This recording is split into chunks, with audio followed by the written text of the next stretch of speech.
हिंदुस्तान अनोखे रीति रिवाजों का देश है। इस मुल्क में जितने तरह के लोग हैं उतनी ही अलग अनोखी उनकी परंपराएं, और हर परंपरा के पीछे कोई न कोई कहानी। शमशान घाट पर लाशों से पैसे वसूलने के पीछे भी एक बेहद दिलचस्प कहानी छुपी है।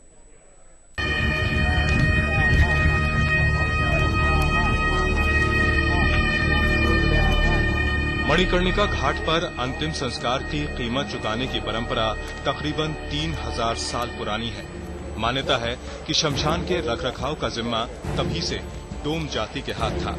चूंकि डोम जाति के पास तब रोजगार का कोई साधन नहीं था, लिहाजा दाह संस्कार के मौके पर उन्हें दान देने की परंपरा थी। मगर डोम तब दाह संस्कार की यूं मुंह मांगी कीमत नहीं मांगते थे और न ही पैसा कमाने के गलत तरीके अपनाते थे। मणिकर्णिका घाट यहाँ श्री काशी में गलियों पर विराजमान है। कोई भी लकड़ी घर से लाएगा नहीं, अतः उसकी मजबूरी का लाभ उठा करके उसके मनमानी दामों में और नाप तौल में भी उसमें कमी होती है। साथ में जब वो शव रखा जाता है लकड़ियों के ऊपर तो शव को पूरा जलने भी नहीं देते। दरअसल कर वसूलने के मौजूदा दौर की शुरुआत हुई राजा हरिश्चंद्र के जमाने से। हरिश्चंद्र ने तब एक वचन के तहत अपना राजपाट छोड़कर डोम परिवार के पूर्वज कल्लू डोम की नौकरी की थी। इसी बीच उनके बेटे की मौत हो गई और बेटे के दाह संस्कार के लिए उन्हें मजबूरन कल्लू डोम की इजाजत मांगनी पड़ी।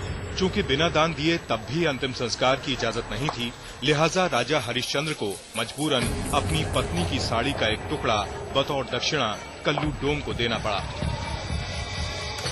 बस तभी से शवदाह के बदले टैक्स मांगने की परंपरा मजबूत हो गई। वही परंपरा जिसका बिगड़ा हुआ रूप मणिकर्णिका घाट पर आज भी जारी है। ये परंपरा काशी की छवि को धूमिल करेगी। और ऐसी बातें बीच में आई थी कि वो कुछ लोग कहते थे नहीं इतनी राशि लेंगे तभी अग्नि देंगे। ये ऐसा नहीं करना चाहिए, क्योंकि पुरोहित डोम ये जो भी जिस तरह के अपने अपने पद के आचार्य होते हैं उनको दक्षिणा का मतलब हुआ जो राशि मिल जाए उस पर संतोष कर लेना। यहाँ पे जो भी चीजें लेन देन दान जो कर के रूप में लिए जाते हैं वो सब खुले जगहों पे लिए जाते हैं जिसमें 150 आदमी खड़े रहते हैं और वो पहले जो शव यात्रा में आए हुए लोग रहते हैं उनसे उस परिवार की माली स्थिति की जानकारी डोम परिवार के लोग कर लेते हैं और उस हिसाब से उससे दान और भिक्षा की मांग रखते। सच पूछिए तो टैक्स की रकम कितनी होगी ये मरने वाले की हैसियत पर निर्भर करता है। लाश अगर किसी करोड़पति की है तो डोम लाखों का टैक्स मांग सकते हैं, जबकि कम हैसियत वालों को 1000 से 500 रुपए में भी अंतिम संस्कार की इजाजत मिल सकती है। वैसे डोम परिवार की बात पर यकीन किया जाए तो गुजरे जमाने में उन पर धन दौलत लुटाने वाले रईसों की कमी नहीं थी।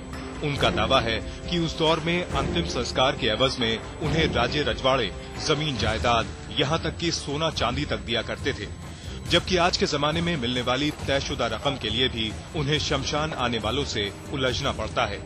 गरुड़ मिश्रा और कैमरामैन सैयद सलीम के साथ आमिर हक, वाराणसी, आज तक।